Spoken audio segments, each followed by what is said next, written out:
Mungkin setelah mendengar ini, kalian akan mulai ragu menentukan siapa penjahatnya. 3 legenda dan kisah horornya. Legenda yang pertama, yang pasti kalian sudah sering dengar di cerita-cerita legenda sekolah-sekolah dasar.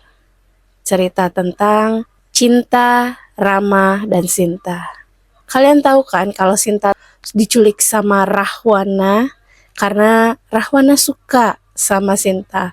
Raksasa itu lalu dikenal sebagai penjahatnya dan Rama adalah orang baiknya. Tapi apakah kalian tahu kisah ini? Bahwa selama diculik, ada yang bilang 1 tahun, ada juga beberapa literasi yang menjelaskan dia diculik selama 13 tahun dan Rahwana tidak pernah sekalipun menyentuh Sinta karena dia menunggu Sinta mengizinkannya. Bagi Rahwana, cintanya itu suci. Tapi apa, setelah menunggu begitu lama, akhirnya Rama datang dibantu oleh Hanuman untuk menghabisi Rahwana. Ketika akhirnya Rama bertemu kembali dengan istrinya Sinta, bukannya berpelukan, dia malah meragukan kesucian Sinta dan meminta Sinta membakar dirinya untuk membuktikan bahwa dia masih suci.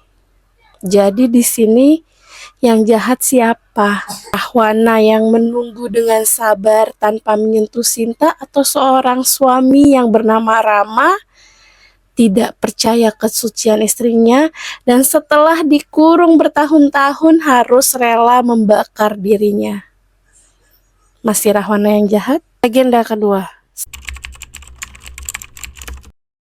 Sang Kuryang. Sebelum kamu bilang dia jahat, sebaiknya kamu harus tahu dulu silsilah keluarganya. Sang Kuryang punya nenek seorang babi hutan yang tidak sengaja meminum air seni dari seorang raja dan akhirnya dia hamil melahirkan seorang anak perempuan yang diberi nama Dayang Sumbi. Dan raja tahu ternyata itu anaknya, mengambilnya dan membesarkannya di kerajaan. Dayang Sumbi tumbuh dewasa menjadi gadis yang sangat cantik. Lalu dia menenun. Tiba-tiba alat tenunnya jatuh dan dia bersumpah. Sumpahnya adalah siapapun yang bisa mengambil alat tenunnya akan dia jadikan saudari kalau perempuan dan akan dia jadikan suami kalau dia laki-laki. Ternyata yang ngambil anjing, namanya Tumang. Lahirlah Sang Kuryang. Lalu Sang Kuryang tidak lama menghabisi ayahnya yang anjing itu karena ibunya minta daging untuk dimakan, tidak sadar bahwa itu daging suaminya yang dia makan. Akhirnya dia marah pada Sang Kuryang, menyuruh Sang Kuryang untuk pergi dari kerajaannya. Bertahun-tahun kemudian ketika Sang Kuryang sudah dewasa dan Dayang Sumbi tidak menua, mereka berpacaran. Dayang Sumbi sadar itu anaknya, lalu dia ingin anaknya itu pergi dan meninggalkan lagi kerajaan. Sang Kuryang marah dan menendang sebuah perahu yang akhirnya menjadi Tangkuban Perahu. Coba kalian pikir baik-baik.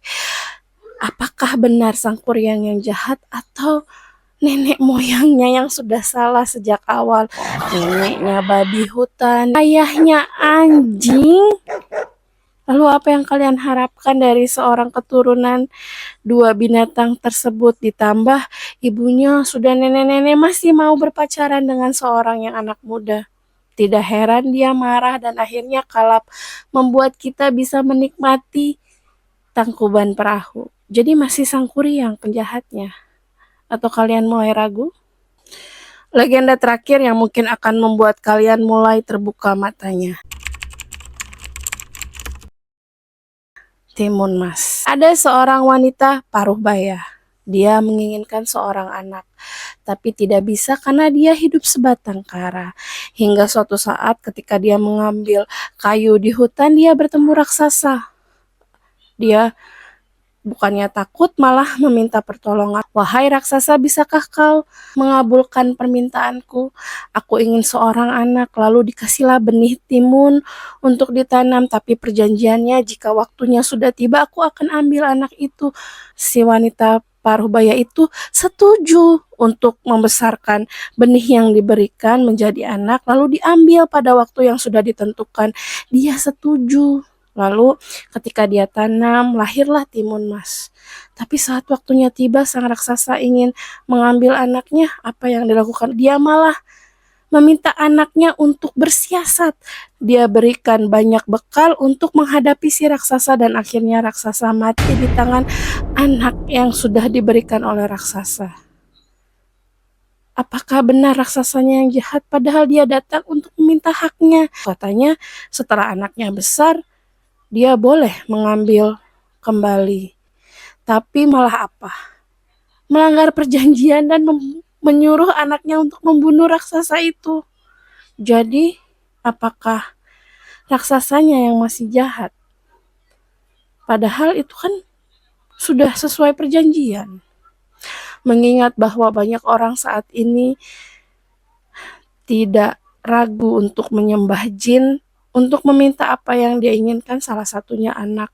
Ketika akhirnya diminta tumbal, dia malah pura-pura menjadi korban. Padahal dari awal dia yang setuju untuk mengadakan perjanjian dengan jin.